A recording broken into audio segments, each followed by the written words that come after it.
Marc Daniel Nelson here with Make My Music. Today I have a little discussion, a little PSA more than anything, about this phenomenon I'm seeing in the last few months of all this widening. There has been a few questions in emails the last month or so about, do I use widening on my stereo bus? What widener do I use?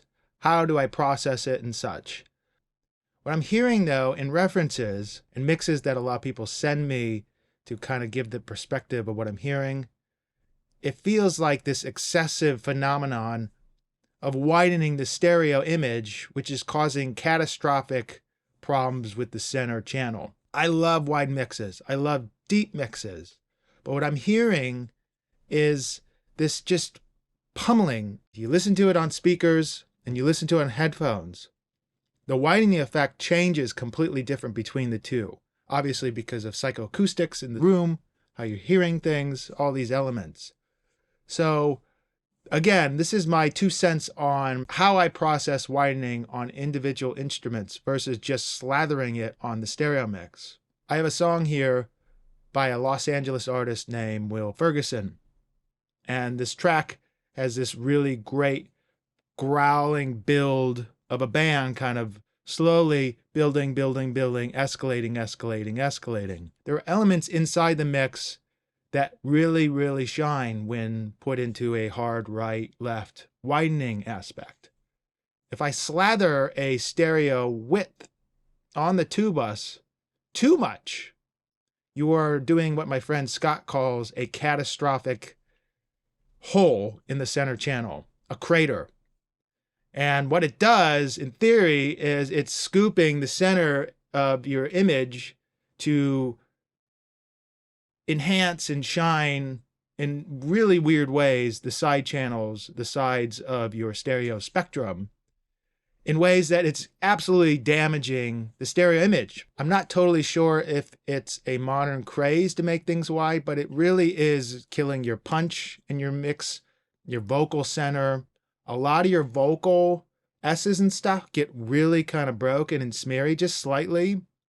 Acoustic guitars start changing, overheads start changing, and the things that you want to be wide can be done inside the mix versus just slathering it on the 2-bus. Now again, I'm not saying don't put it on your 2-bus.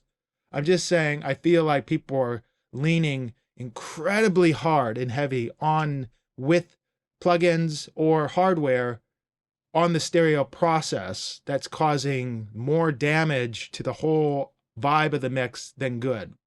And I'll show you just a little bit of that. If I put on Ozone's imager, which I feel like is a really great imager, on the stereo, and I start pulling it up to hear what we're processing, we're going to listen to how it's going to affect. Now focus on that center channel again. Nothing in the silence, nothing in the silence but love. Things are starting to get wider, but they're starting to break things up a little bit. This is 44% of 100. I know it's not that simple.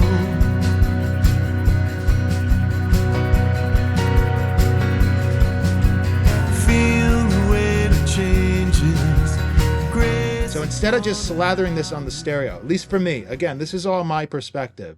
Instead of me putting this on the stereo and putting it to the point where I feel like it's starting to do cool things to a couple of the instruments, I want to go, wait a second, what am I hearing? A lot of what I'm hearing is some of the organ, the synthesizer, the shakers might be a little brighter. The cymbals actually are collapsing. The S in the center is like doing a weird kind of phase thing. And, you know, when you start moving your head around stuff, it's just doing really funky things to the image. And that's what I'm hearing a lot with today's mixes. A lot of people that are doing it, they're just putting a lot of this processing on there, and it's really messing up the center image, which is so crucial for punch and the structure and the strength of a mix. And if you're going to do stereo master, do it incredibly lightly. I would find the points that I feel like it's benefiting from that and applying those inside the mix.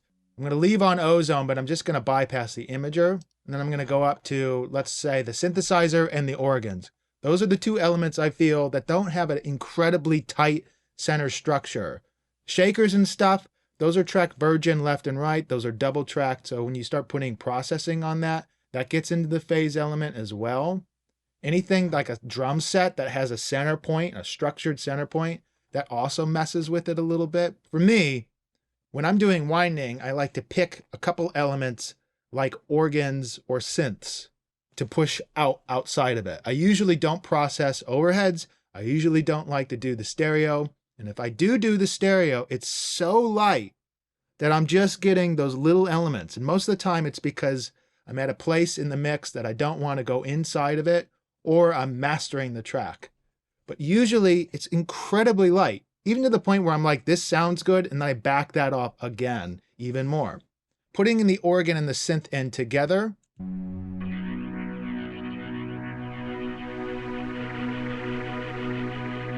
I have here the SSL width that was coming with the Fusion plugin.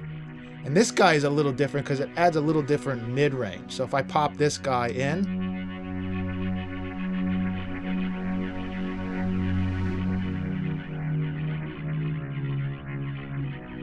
it's a little different than, let's say, the imaging on Ozone, which I'll bring down here and just compare.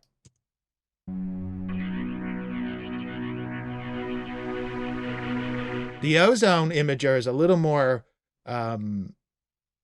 clean and pretty and dreamy, soft, I guess. And the stereo imager for the Fusion is a little more aggressive and a little sharper, but it's really cool on instruments that have overdrive and elements like that can enhance that with the mid-range. Solo by itself on the synth.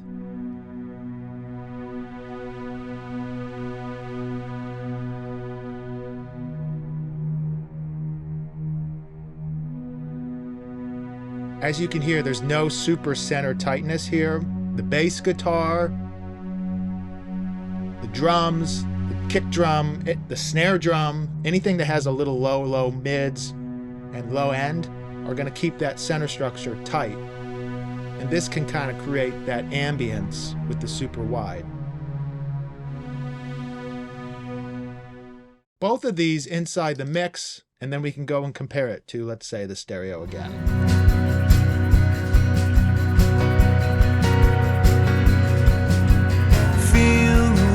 Changes, grace upon a howling of wind.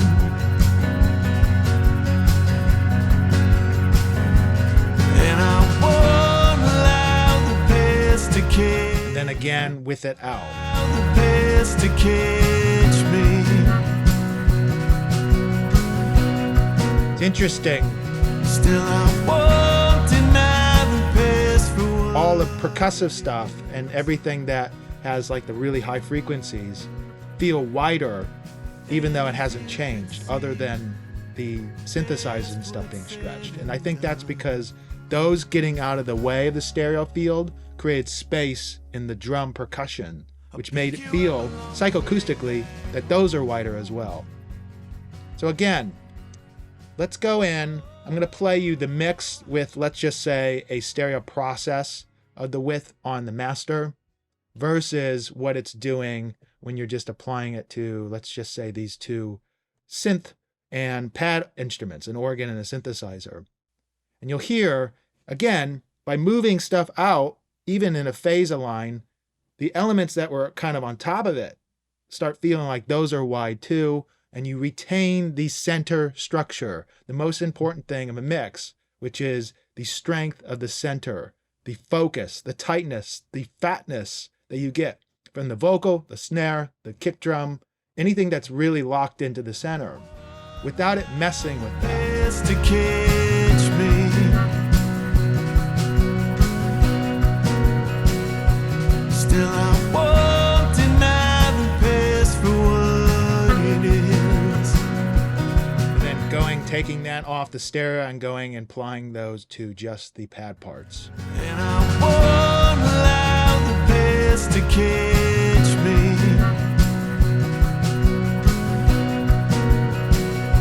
Still I won't deny the past for what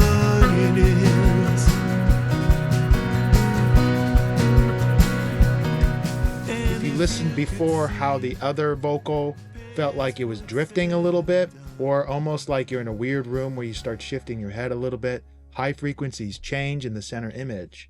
This is a lot tighter while still retaining the width that you're trying to get out of it, just by applying it to elements and instruments that are not necessarily going to really mess with the high frequency. Again, on my opinion, but I'm going to be the old man knocking on everyone's door going, turn it down!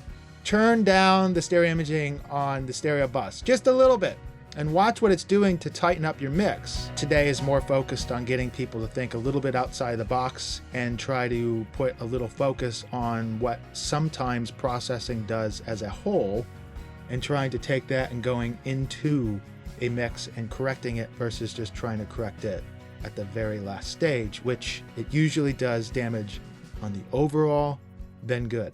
That's pretty much it about my width rant and discussions today. I'm Marc Daniel Nelson, and happy mixing.